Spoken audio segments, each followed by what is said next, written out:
Hi friends, అందరికి నమస్తే. ఈరోజు ఏం జరిగిందంటే మేమైతే సోలాపూర్ దగ్గర నుంచి అయితే వచ్చేటప్పుడు అయితే దొంగలు అయితే మా మీద అటాక్ చేసినారు. వెనకాల కార్లో నుంచి అయితే బండి ఎక్కి చూసినారు. తర్వాత మేము డాబా దగ్గరికి వచ్చి ఆపి ఆరని కొడుతుంటే ఎవరు రాలేదు. తర్వాత దొంగోడు వచ్చి రాడ్ తీసుకుని అద్దం పగలు కొట్టేసినాడు. నేనైతే పండుకొని ఉంటే లేచి చూసే లోపల మొత్తం నా మీద అంతా పడిపోయినాయి. తలపైన కాళ్ళ పైన అంతా పడింది. నాకు కొద్ది గాయాలు తగిలినాయి. చూడండి, మొత్తం గాజడుకులన్నీ ఇక్కడ మొత్తం బండ్లు అంతా అవే పడినాయి అన్నమాట. చూడండి, సీటు పైన కింద చాలా డేంజర్ అయితే జరిగిందనమాట. ఈరోజు అసలు ఏం చేయలేము. పోలీస్ కంప్లైంట్ ఇద్దామన్నా కానీ కాదు. తర్వాత మేము టోల్గేట్ దగ్గర పోదాం, బండి నెంబర్ అంతా నోట్ చేసుకున్నాం కదా. టోల్గేట్లో వచ్చి నేనైతే అడిగినాను. టోల్గేట్లో వాళ్ళు ఏమన్నారంటే బండి అయితే ఇక్కడ రాలేదు, అది అక్కడికే తిరిగి వెళ్ళిపోయి ఉంటుంది, మీరేం కాదు ఇప్పుడు ఏం చేయలేమని చెప్పినారు.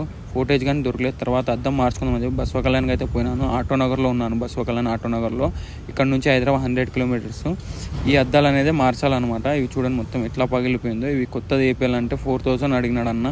సరే అని చెప్పేసి మొత్తం గిద్దాలు తీసేసి అయితే సైడ్గా అయితే పెట్టేస్తున్నాను. పాత అద్దం కొత్త అద్దం రెండు పెట్టేసినాము, రెండు చేపిస్తామని చెప్పి ఒకటేసారి బీడింగ్ అని చేపిస్తాం పాతవి అని చెప్పి ఆటోనగర్లో. చూడండి, మొత్తం అన్నీ అయితే చెక్ చేస్తున్నాడు. చూడండి, అంతా అయితే పగిలిపోయింది. చాలా డేంజర్ జరిగింది అనమాట. తర్వాత అద్దాలు అయితే తీసేసినాం బండికి. అద్దాలు తీసేసి మేమైతే ఇంకా అన్న మెకానిక్ దగ్గర అయితే వెళ్తున్నాను. ఇదైతే జాయింట్ లబ్బర్ అనేది నెట్ బోల్టులు అనేది ఊడిపోయినాయి.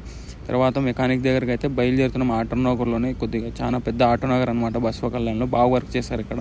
తర్వాత ఇక్కడ వచ్చి జాక్ ఎత్తుతాం. జాక్ కానీ ఆయిల్ లీక్ అవుతుందని చేయించుకున్నారు. సరే అని చెప్పినాము. తర్వాత అయితే అన్న అంతా ఫిట్ చేసినాడు అనమాట. తర్వాత గ్లాస్ ఫిట్టింగ్ దగ్గర అన్న దగ్గరకు అయితే వచ్చేసినాం. స్టిచ్చర్ అయితే స్టార్ట్ చేసినాడు అనమాట. మొత్తం యాజ్ ఇట్ ఈజ్ అద్దం ఎలా ఉందో అలాగే అద్దం దింపేసినాడు. చూడండి, స్టిక్కరింగ్ కానీ అలాగే ట్రై చేస్తున్నాడు అన్న.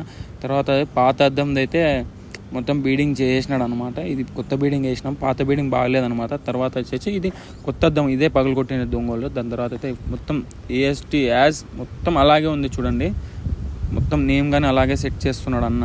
మొత్తం అయితే బాగా చేసినాడు. ఆఖరికి అయితే వర్క్ మాత్రం చాలా పర్ఫెక్ట్గా చేసినాడు. తర్వాత మేము అమౌంట్ ఇచ్చేసి 5000 మేమైతే ఇంకా బయలుదేరుతున్నాం. ఇక్కడ బసవకళ్యాణ్ నుంచి హైదరాబాద్. ఇక్కడ నుంచి 200 కిలోమీటర్స్ ఉంది మనకు హైదరాబాద్. అల్లుడి పాయింట్ వాళ్ళైతే ఫోన్లు చేస్తున్నారు. తర్వాత హున్నాబాద్ టోల్గేట్ అయితే పార్ చేస్తేనే డీజిల్ అయిపోయింది. డీజిల్ తెచ్చుకున్నా కానీ పోయినాను. డీజిల్ తెచ్చుకున్నాక 12 లీటర్స్ క్యాన్లో తెచ్చుకొని డీజిల్ వేయించుకున్నాను మొత్తం బండిలో వేసుకున్నాక. తర్వాత మేము వచ్చేసి చాలా బ్యాడ్ నర్సింగ్ టైం మాత్రము. మేమైతే ఇంకా బయలుదేరినాము. ఇంకా ఆర్టీఓ దగ్గరికి వచ్చేసి ఇంకా అన్ని పేపర్స్ చూపించుకొని మేమైతే బయలుదేరినాము. హైదరాబాద్ ఎంట్రన్స్ అయితేనే నాకు ఈ ఆటోలు కనిపించినాయి అనమాట. ఈ ఆటోలు వచ్చేసి ఎలక్ట్రికల్ ఆటోలు అనమాట, మామూలు ఆటోలు కాదు, ఓన్లీ ఎలక్ట్రికల్ ఆటోస్. తర్వాత మేము సిటీలో అయితే వచ్చేసినాము. ఈ వీడియో అయితే ఇక్కడికే ఎండ్ చేస్తున్నాం. ఉంటామమ్మా, బాయ్.